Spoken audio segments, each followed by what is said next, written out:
Good morning, everybody. It is so good to see all of you. Go ahead and stand up. Some of you are already doing that. Put your hands together like this. Yeah, let's sing. Urban streets to open plains, we are under one name. No one is lost or goes unseen, 'cause we are loved by our King. Come on! This is nothing ordinary. No, there is power in the name we carry. Every nation, every tongue, welcome to the kingdom.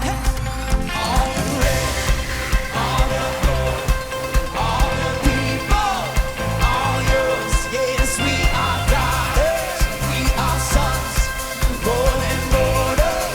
We are royals, we are yours. We are yours.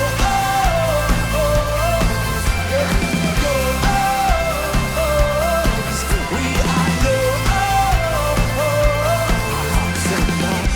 We're running free, different stories, but one dream. We don't wonder if we belong. We found our home in the Father's love. Come on! This is nothing ordinary. There is power in the name we carry. Yes, every nation, every tongue. You are welcome to the kingdom. Sing it out. With all the rich, all the poor, all the people, all yours. Yes, we are daughters, we are sons, more than borders. We are royals, we are yours. We are yours. We are yours.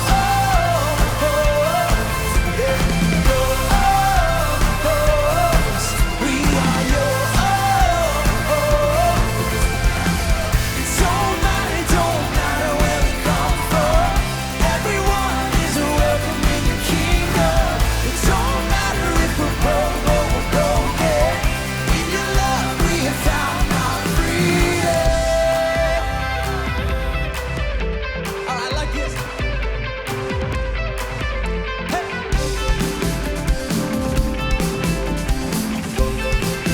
Oh yeah!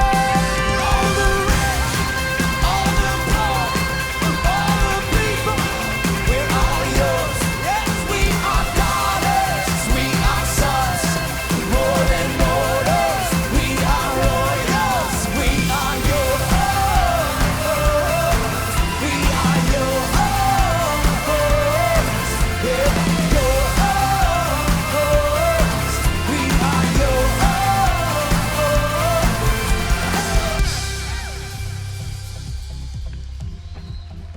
Yeah! How's everybody doing this morning?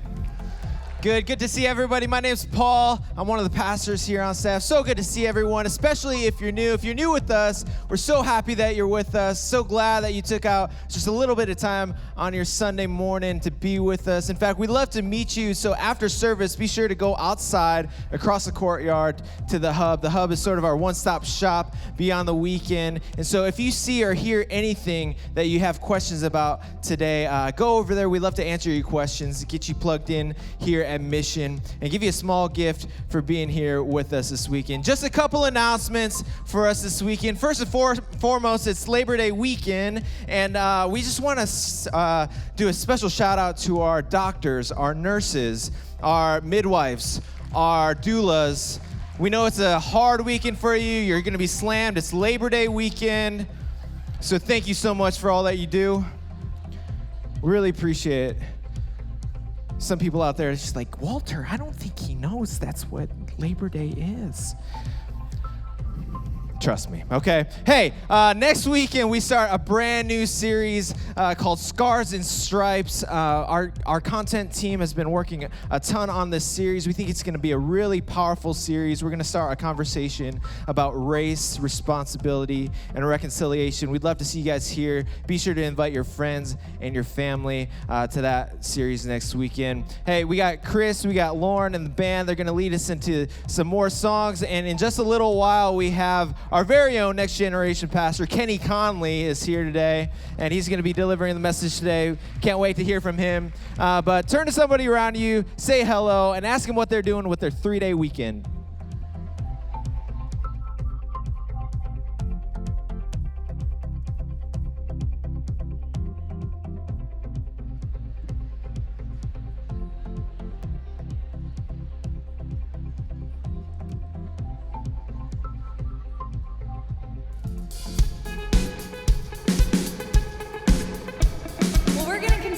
Morning, we're going to sing, so let's put our hands together, let's lift our voices and sing out to our God.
we sing through those lyrics, and as I've been looking over them throughout this week, getting ready for the weekend, I'm just reminded at how true those words are, that we are all children of God, no matter where we are in life.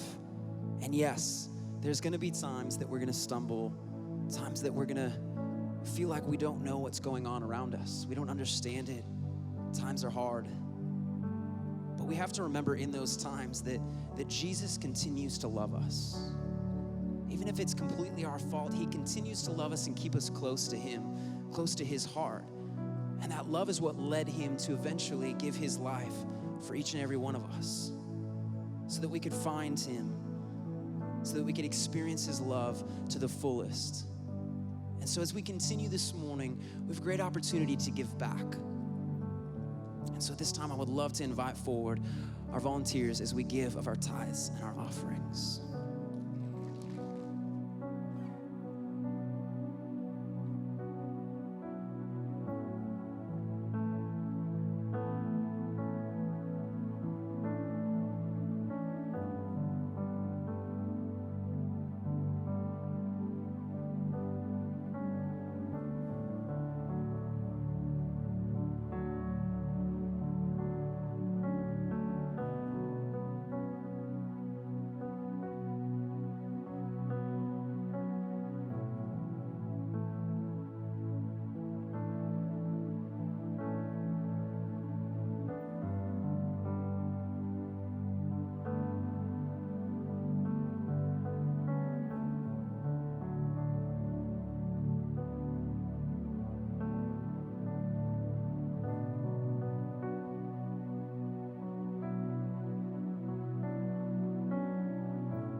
It messed you up too, didn't it?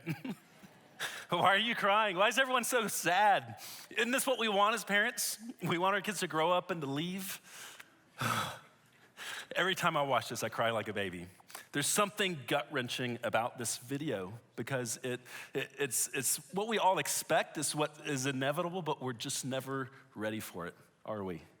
It's just a phase. We're just not ready for it. Kids grow up too fast. They're changing so quickly, and it's just so hard. And it's just every single phase seems to move. And just as you're getting to know a kid at the phase that they're at, something happens, they change, and then they're in the next phase, and they're different. It's like they're a whole new kid, and you have to start all over again.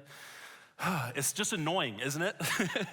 It's just annoying. My wife and I often, our son Titus, who's 10 years old, we've actually almost every week tell him, Titus, stop, you're done. 10 years old is it. This is where we want you to be. He usually rolls his eyes at us and he says he's not gonna do it. We talk about how he's being disobedient. It's not gonna happen. They just change. So, and isn't it interesting as parents that there's just some phases that we wish we could hit the pause button, that we wish we could just slow down and savor every moment. And then there's those other phases that we wish we could hit the fast forward button, right? We wish we could get through them a little faster, or maybe even hit the rewind button and go back to the phase that we enjoyed a little bit more.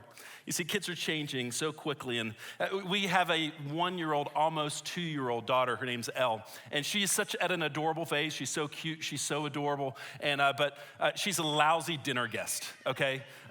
She has some words. She's got her sign language words, but she communicates primarily through grunts and screams. Okay, it's really rude, okay? And there's times where, like, I'm tempted, I just wish that we could fast forward just a little bit through this phase to where she could have those words and we could enjoy her at dinner. I don't know, I've got a couple questions for some parents. Are there any parents in this room who sometimes you're completely confused by the phase that your kid is in right now? Any parents like that? Okay, just not me, okay. Any parents in here completely frustrated by the phase that sometimes your kids are in? Okay, good. So there's many of us that we can agree this. I have 3 kids, and I'm still just trying to figure this out. I've got 3 kids. I've got this one thing that happened. I don't know if this is a phase or whatnot, but Titus, our oldest, who's 10 years old, when he first left the crib and he got his first big boy bed, he found this newfound freedom of being able to get up and go wherever he wanted at any time in the night. And inevitably, he'd always end up in my bed. In our bed. I don't know if this has happened for you guys before, but it seemed to happen over and over and over again. But eventually, this was frustrating because he has a bed. We have a bed, he has a bed, but he would choose to be in ours. But the phase passed and he doesn't do that anymore, which is good because he's ginormous now. But about 8 months ago, our daughter, Genevieve, who's 5, started doing the same thing. And I remember the first night, I remember waking up and opening my eyes, and 3 inches from my face was her little face staring at me. Now, Genevieve is beautiful and precious, but there's nothing more terrifying than coming out of like dead sleep and like 2 inches of face or 2 little eyes staring you down. And for whatever reason, she just wanted to be with us. And now my wife and I were a little bit smarter. This is the second kid. And so if you were to walk into her bedroom now, you'll see a sleeping bag in the corner of the room. You don't need to wake us up. You don't need to ask us anything or tell anything. Just go get in your sleeping bag. And it's been beautiful. She just wants to be with us. My wife and I were figuring things out. I have to say this. Today is my wife's birthday. Okay, she's sitting right over here. And if everyone on the count of 3 would just say happy birthday. 1, 2, 3. Happy birthday. Now, I have us doing this because this is actually my 20th birthday to celebrate with this woman. And actually 20 years ago on this birthday, I was just getting to know her, and we went to dinner, and I gathered a whole bunch of people she didn't know, and they all sang happy birthday to her. So this is kind of appropriate for our 20th birthday. I love to be doing life with her because we're figuring these things out. And this is just a phase that our kids are going through, and when Elle gets out of the crib, I'm sure she'll probably do the same thing because it's just a phase, right? This is a little saying that we often say, right? This phase thing. And all of us recognize that it's just a phase, and we say this thing. And sometimes we use this phase usually to describe an unpleasant situation. It's just a phase. It usually has a negative connotation. It's something that we wish would hurry up and pass by or go through. It's just a phase. And most of you who are parents in the room, you recognize what these phases are. For example, maybe you're a new parent. You just brought your baby home from the hospital, and you just want sleep. You want sleep, and you're wondering, like week goes by after week goes by and month, and you crave sleep, and you're wondering if you're ever going to see sleep again. And your friends will tell you, it's just a phase. You will sleep again. Or maybe your precious little sweetheart has become a biter. You don't know where she learned this or where she got this from, but she's one bite away from getting kicked out of preschool. And I want to encourage you, most adults don't continue to bite to work out their situation. So it's going to be okay. It's just a phase. You'll get through this. Or maybe you've got a junior hire there's this new development, unbelievable body odor. You can't imagine anything worse, but it gets worse because then they mask it with body spray. It's worse. And here's the thing, parents, they're not going to stink forever. It's a phase. They will get past this. It's just a phase. You know, some of you don't have kids, but you remember this. You remember some of the phases that you went through as you were growing up. Some of you are trying to forget some of the phases that you went through. I remember in particular, there's this one phase when I was in early elementary school. I like to call it my sleepwalking phase. It is this distinct time in my life where I would go to bed in one place and wake up somewhere completely different. And the sleepwalking episodes were typically prompted by my need to go to the bathroom. And so let me just go ahead and tell you something here. When you're sleepwalking, where you think you're going to the bathroom typically is not where you're going to the bathroom, okay? So I'm not gonna go into any more details other than that, but let's just say my parents and my family were very glad that this was a short phase in my life. Now, some of you who aren't parents may be sitting here and say, great, I showed up on parenting weekend at Mission. No, hold on. There's something I wanna share with you today that to both parents and those of you who aren't parents that connects to who you are and what is required of you, and I wanna share that with you. But even just case in point, phases aren't just for kids.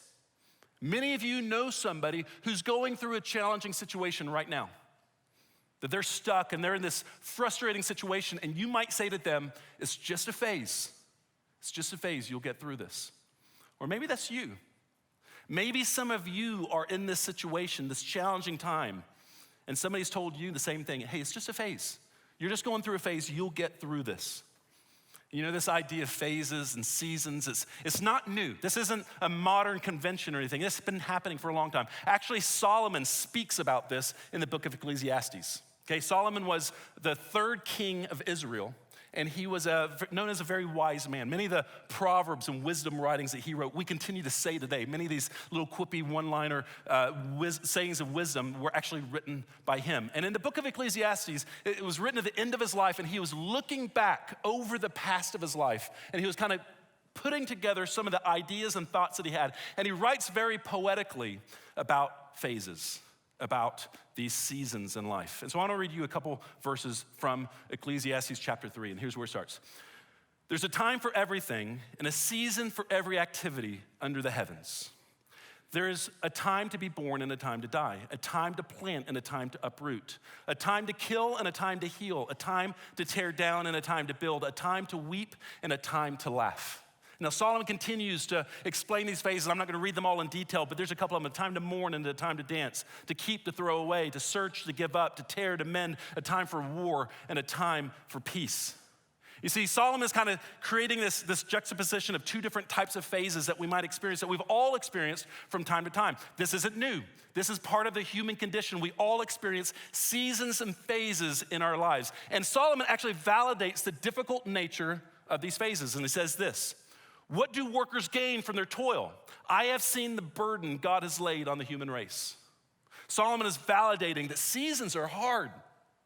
Phases can be difficult and challenging. It's probably why when we say this saying, it's just a phase, it's usually in a negative connotation, because we recognize the burden that comes with some of these phases. But then Solomon transitions, and he looks at this from a different perspective and a different angle, and he writes maybe two of the most beautiful verses, in my opinion, in all of Scripture right here. So this is the first one. He has made everything beautiful in its time. Everything. You should say that word with me, everything. He's made everything, every season, every phase, whether it's long or short or complicated or simple, every season. Some of you parents have a kid in a phase that is wearing you out and you just can't wait for it to be over. But hold on, maybe God's doing something right now in this phase and he's making it beautiful. Isn't that beautiful? Isn't that give you a little bit of hope? Yeah. And then he goes on to say this: he has also set eternity in the human heart, yet no one can fathom what God has done from beginning to end. You see, God's looking at the whole picture from beginning to end. And even though he set eternity in our heart, he sees something that we can't see, because oftentimes we're transfixed in the moment. We're just looking at the phase and maybe we're frustrated and irritated and we don't know what to do, but God is looking beyond that into the next phase, into the future. He has a different perspective than we do. He's making what we're in now something that's beautiful. And that's pretty awesome. You know, oftentimes we look back on the phases that we just came out of, or maybe something that happened in our past, and we had this thing called hindsight. The saying says is hindsight is 20/20. We had this perspective looking back. And oftentimes when we look back, we have one of maybe two perspectives. We have one of maybe two perspectives. The first perspective often looks something like this. Oh my gosh, that was horrible. That was just horrible. It's hard to see the meaning in what I just went through. It's hard to see the sense in it, and I'm just so glad it's over. Okay, that's one perspective. Another perspective often looks like this. What I just went through was horrible. But in the midst of that phase, something happened in me. Something changed in me, and I'm different today for the better because of what just happened. And although I wouldn't wish this on anyone, I'm grateful that it's part of my history.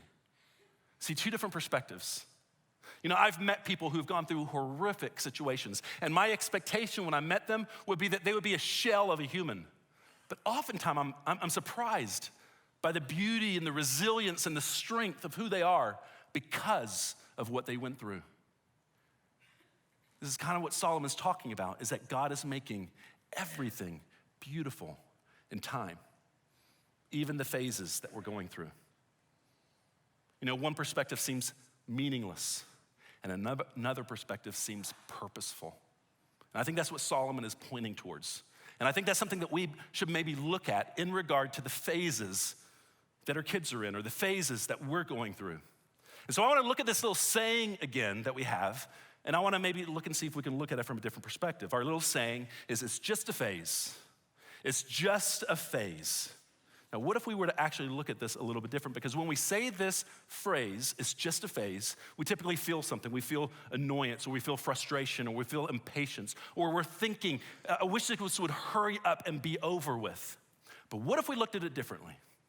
What if we saw a phase for what it really is, and we change what we say and say, it's just a phase, so don't miss it.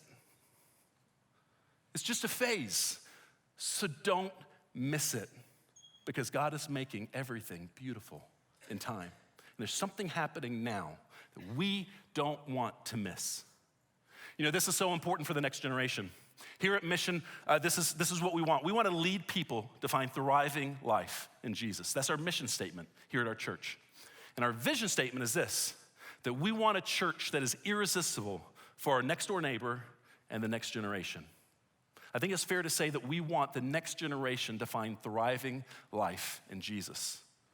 That's exciting. That's exciting to be a part of something like that as a next generation pastor here, to help our next generation find thriving life in Jesus. And here's what I'll tell you, that it's going to require engaging in every single phase of a kid as they grow, right where they are, to help them find thriving life in Jesus. So what I want to do is I want to give you a definition for phase that might take into a summation of all that we've been talking about and what Solomon talked about. And so here's a definition for phase. When you think about what your kids are going through right now.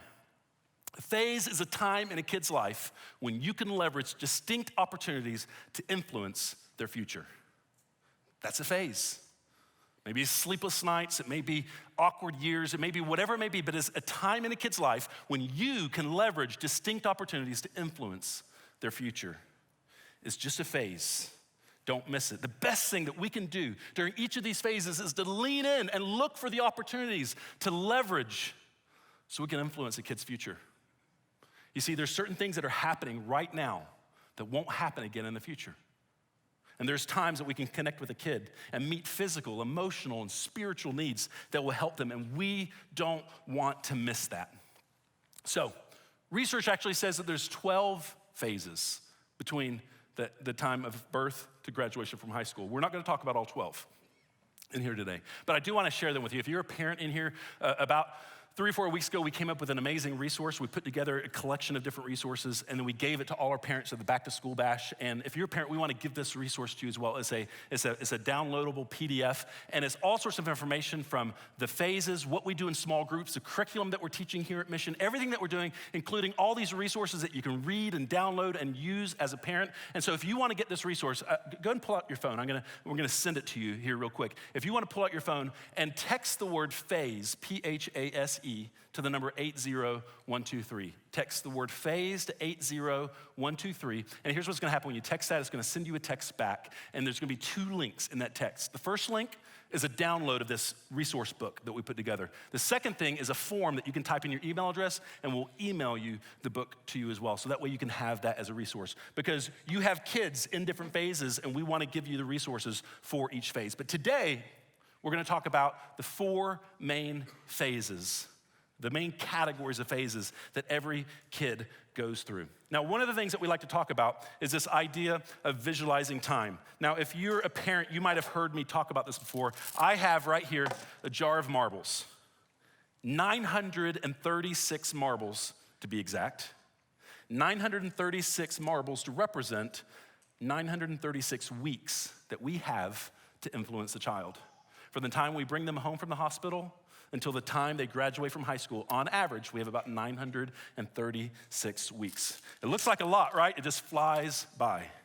Now, we have this exercise called Visualizing Time, where we encourage parents that every week they pull out a marble and they celebrate what happened in the life of their kid that week. But every week, consistently, they're pulling out a marble and celebrating. Sometimes weeks are good weeks, sometimes they're bad weeks, but every single week, we're pulling out a marble. And over the period of weeks and months and years, guess what happens? You begin to see that your time is running out. Now, I know this sounds like a sadistic exercise, right? It sounds awful, depressing, but here's the thing. Time is your enemy. Time is fickle. We lose track of time. Time steals from us. We forget time, and all of a sudden we turn around and we blink and our kids have grown up. But this exercise of visualizing time helps us to see the time that we have left. And when we can see the time that we have left, we're more likely to prioritize the time we have left.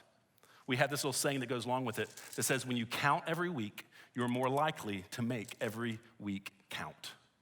Okay?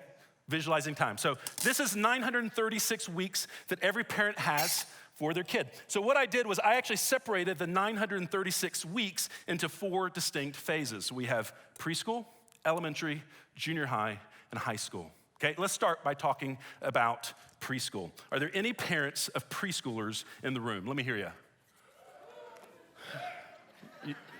I'll be honest, you sound a little tired, okay? Are you getting enough sleep? Hey, it's just a phase. Scratch that.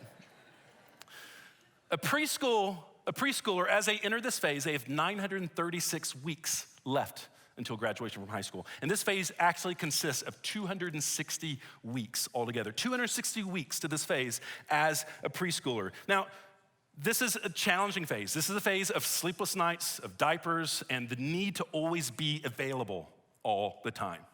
It's a challenging phase, but here's the thing that you need to know. If you are parenting a child in this phase, here's what you need to know. Your preschooler is not like you. Now, I know that sounds like obvious, right? They're not like you. This is important for every single phase to understand that your preschooler does not see the world that you see the world. Your preschooler does not take in information the way they are distinct and unique in each and every environment. And so what I want to teach you is a word and a phrase that will help you navigate the preschool years of what is actually going on. So here's the word I want to teach you. The word is embrace. Everyone say the word with me, embrace. Embrace. Embrace. What we need to do for preschoolers is to embrace their physical needs. To embrace their physical needs. Because here's the deal. During the preschool years, parents must learn to embrace their child's tangible needs so they can begin to establish physical trust. Establish physical trust. You see, a kid, a preschooler, needs an adult in their life to survive. They need you to meet physical needs in their life. And as you meet their physical needs, it establishes physical trust. They begin to trust you. Every preschooler needs someone to trust. Now, there's a lot going on in the life of a preschooler.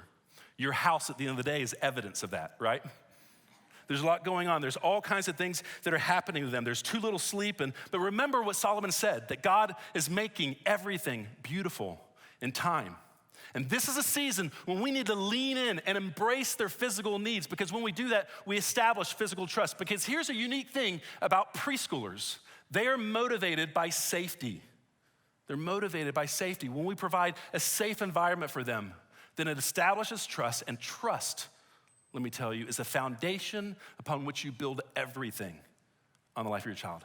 So the thing that we need to focus on, the thing to summarize, is the best way that you can invest in a preschooler is to embrace their physical needs. Okay, so let's talk about elementary. Anyone in here have any parents of elementary age kids in the room? Okay?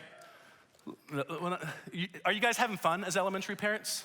You should be. This is actually a fun phase. This should be a fun phase. There's actually, from the beginning of the elementary phase, there's 676 weeks left until graduating from high school. And in this phase alone, this is the longest phase by far. It's 364 weeks with an elementary age kid. And they're a lot of fun. There's a lot of energy around them. And in the same way of just like the preschooler, things are different for them. The elementary years are filled with games and video games and cartoons and playing in the backyard and sports and all the different things that we enjoy doing and that they enjoy doing because they enjoy these sorts of things. And there's the thing with elementary age kids that they enjoy giggles and laughters because things are funny, right? For everything for elementary age kids, everything is a joke. Everything is funny. And here's the word that I want to teach you when it comes to the elementary age phase. This is the word. Engage. Engage. Engage their interest.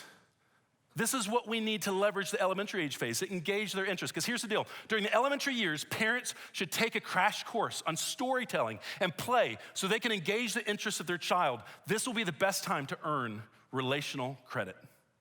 So here's the thing that you need to understand. As a parent, when you begin and you bring a child home, you start with 100% positional influence in your kid. 100%. Okay, they depend on you for life. But as your kid gets older, your positional influence slowly fades to nothing or to next to nothing. Just ask any parent of a high school student. Right? It begins to go away. But at the same time, as we parent our kid, hopefully we're growing in relational influence because when we have high schoolers, that's all we have left. To relationally influence them in the way that they should go. So this is where it starts. This is where we begin to earn relational credit for our elementary age kids. And this is important and this is really fun because our elementary age kids are actually inviting us into their lives to engage in their interests. They're asking us to go out and play. They're asking us to go swim with them. They're asking us to read with them. And this is how you earn relational credit. Now here's the important thing about the elementary phase. This by far is one of the most critical phases of all of them. Because here's what most studies say, that what a 9-year-old or 10-year-old believe at that age is what that person will believe on the day they die. Most morals, values, views of heaven and views of life and views of God, a deity, are formed by the age of 9 or 10. So it's during these years, as they're engaging you and inviting you to engage in them, this is when we invest in them and help them see life. So much is happening in this phase, and it should be really fun. And all it takes is our time. Time invested swimming and playing and reading with them and doing all these fun things because we're earning relational credit every single day. And here's the thing that you need to know. At this phase, it's easy. The next phase, it's difficult. And if we haven't earned the relational credit in this phase, it's gonna be so hard to get it in the next phase. And it's in the next phase when you need it the most. So let's talk about that one. So to summarize this one, the best way that you can invest in an elementary age kid is to engage in their interest. The next phase is junior high. Any parents of junior hires in the room? All right, hey, it's gonna be okay. It's gonna be okay. Junior high is a little bit of a different animal. Junior hires, there's only 312 weeks left till graduation. It's coming close, okay? It's getting there. There's only 104 weeks in the junior high phase. There's a lot happening in this phase, but it's a very short phase. And there's a lot happening, and yes, this is an awkward phase. This is a phase of emotions. This is a phase of change. This is a phase of a little bit of body odor issues. Like, this is a challenging phase, but I do feel like this phase oftentimes gets a bad rap because of these things. However, this is such a transitional phase that they are growing from children to adolescence in this phase, and this is a phase that we need to lean in. And so what I want to give you is a word and a phrase that helps with this, and at this age, is affirm. It's affirm. We need to affirm their personal journey. We need to affirm their personal journey. You see, a junior hire, parents need to master the art of never freaking out. Okay? Parents need to affirm the art of never freaking out. This is when they learn to affirm the personal journey of their junior hire. During this time, they will have plenty of opportunities to prove a relational commitment. Now see, this is why this is so important. Junior hires They love to have fun, but they're not motivated by safety. And they're not motivated by fun. They're actually motivated by acceptance. See, this makes sense. Every junior hire is changing so much at this phase. They're becoming a child into an adolescent. And everything is changing physically, mentally, emotionally. Everything is changing. And they process everything differently. They don't even know how they process what they are because everything's changing so quickly. And because everything's changing this phase, what they need more than anything else is consistency. They need somebody in their life, a parent, an adult, a leader, who will affirm their personal journey. Because junior hires are just trying to find their normal. They're trying to find their place. They're trying to find their tribe. They're trying to find their community. And the best thing that we can do is affirm their personal journey. So to summarize the junior high years, the best way that we can invest in a junior hire's future is to affirm their personal journey. Now, the last one is this. High school. Any high school parents in the room? You guys are a little bit more excited because you're almost done, right? High school is the end. It's the last category of phases. In high school, only about 208 weeks until graduation. 208 weeks to this phase. And high school is a completely different animal. This is a transitional phase. This is an important phase. This is the phase where everything changes. And you'll encounter some unique situations and challenges in the high school years. Now, although a high school kid looks more like an adult at this phase than any other phase, it's important to understand that they are not adults yet. Oftentimes, we get frustrated with our teenagers, don't we? Because we see them as mature as they are, and they just seem like they're not listening, or I just can't get this through to their head. And we have to have a little bit of grace for them because they're not adults yet. They're still in a different phase. And so as high schoolers, we need to understand something different about them. So here's the word that I want to give you in regard to high school students, and it's this: mobilize. Mobilize their potential. Mobilize their potential. You see, at 9th grade, parents start the act of negotiating and the art of negotiating. They have approximately 200 weeks left to mobilize their kids toward a better future so they can leverage relational influence. Like we talked earlier, you start off with all this positional influence, and at the end, all you have left is relational influence. And when we mobilize their potential, it's because we're leveraging our relational influence, everything that we have left. You see, high schoolers have a different motivation than anyone else. High schoolers are motivated by freedom.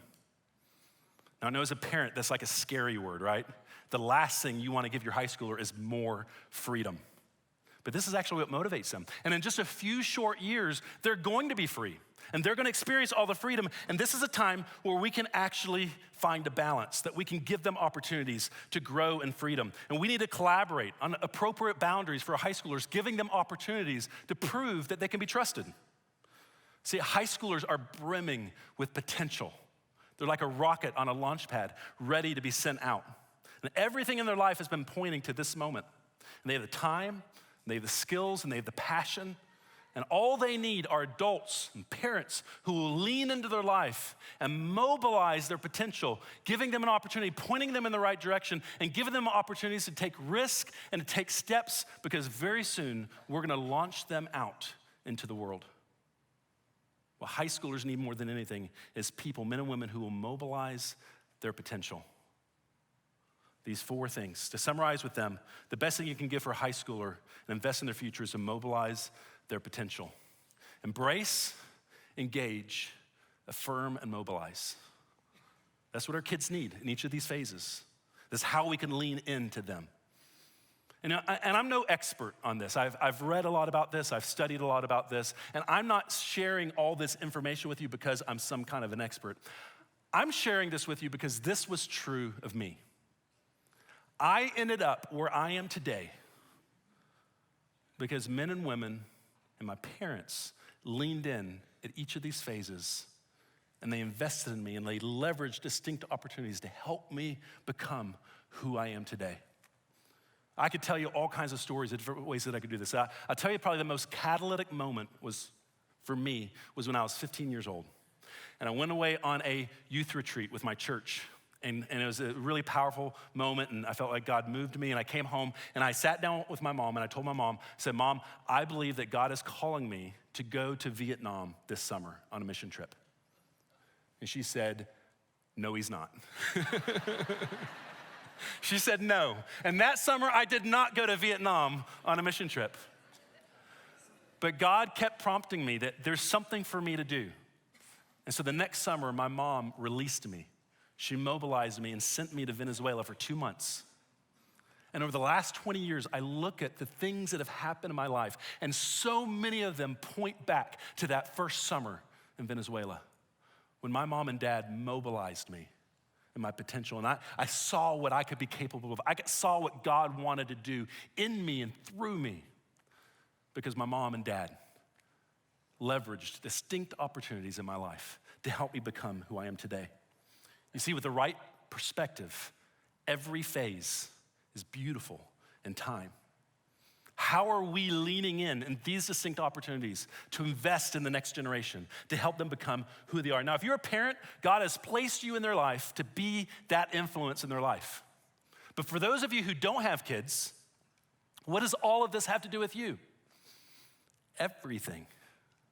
Hang on, let me tell you something here in a second. There's a book in the Bible called Deuteronomy. It's the 5th book. It actually means law, and it is the last conversation that Moses had with the people of Israel. The entire book is him talking to the Israelites. For the last 40 years, Moses has been investing in this generation of Israelites to send them out into the promised land. In a lot of ways, this is a parallel of parenting. Moses has been preparing the children of Israel to launch them into the promised land, okay? It's a lot like parenting. And this is something that Moses was saying in Deuteronomy chapter 4. These are the commands, decrees, and the laws that the Lord God directed me to teach you to observe in the land that you are crossing the Jordan to possess, so that you, your children, and their children after them may fear the Lord your God as long as you live, by keeping all his decrees and commands that I give you, and so that you may enjoy long life. Moses is talking about the next generation. See, Moses wasn't that concerned about this generation. He spent the last 40 years investing in them. His concern, I believe, is the next generation. Their children and their children's children. They're going to go off into this new land, and that's where Moses' concern is. And he goes on to say this in verse 4 through 7. Hear, O Israel, the Lord our God, the Lord is one. Love the Lord your God with all your heart and with all your soul and with all your strength. These commandments that I give you today are to be upon your hearts. Impress them on your children. Talk about them when you sit at home, when you walk along the road, when you lie down, and when you get up. To the casual observer, you see this verse and you think, that's a great parenting talk from Moses. But it's bigger than that. You see, Moses wasn't just talking to parents. He began the verse with, Hear, O Israel. He was talking to the entire nation of Israel because he knew something that many of us don't know, that the task of passing on faith to the next generation is bigger than just the parent's job. You've heard the phrase, it takes a village to raise a child. It's true. It takes a community, and that's what's true of us as well. You see, most research says this: when it comes to passing faith to the next generation, it takes at least 5 intergenerational relationships to effectively pass faith to the next generation. You see, parents can't do it by themselves. It requires other adults, other voices, leveraging distinct opportunities in every phase. If we want the next generation to find thriving life in Jesus, it's gonna take everyone. It takes everyone, and it's my hope that everyone in this room questions and sees what might it require of me to invest in the next generation so that they would find thriving life in Jesus. That means it requires parents to invest in their kids, but also parents to invest in other people's kids. It requires those of us who don't have kids to invest in kids. It requires those who have already raised your kids to invest in kids. That's what it means to be a community. And if you're interested in knowing what it might look like to leverage distinct opportunities in the next generation, I just invite you to go to the hub after the service and just tell them, I want to invest in the next generation. And they'll help you take steps to do that. Or you can pull out your phone and pull up the church app, or go to the website and go to the Get Connected page and say, I want to invest in the next generation. I want to join a team. Now, before I close, I want to say one more thing. There's some of you who are in a phase. And remember, phases aren't just for kids.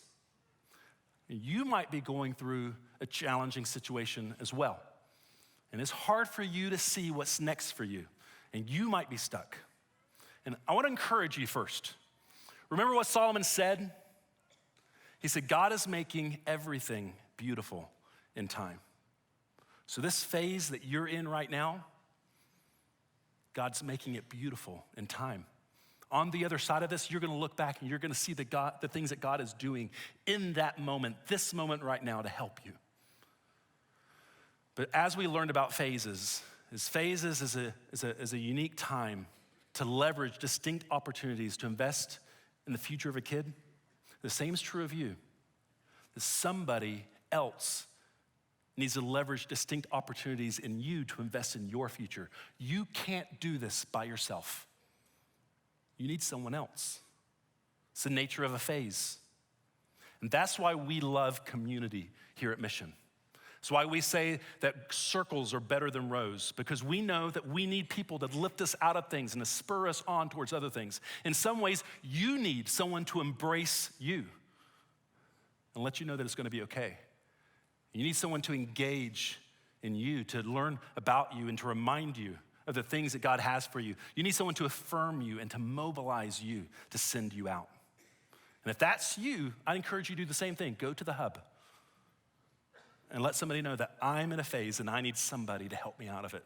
Join a group, go to the webpage, go to the app, go to the Get Connected page and invite someone. Find a way to get in a circle. It's just a phase. It's just a phase, so don't miss it. It's just a phase, so don't miss it. And time is running out. The weeks continue to go by.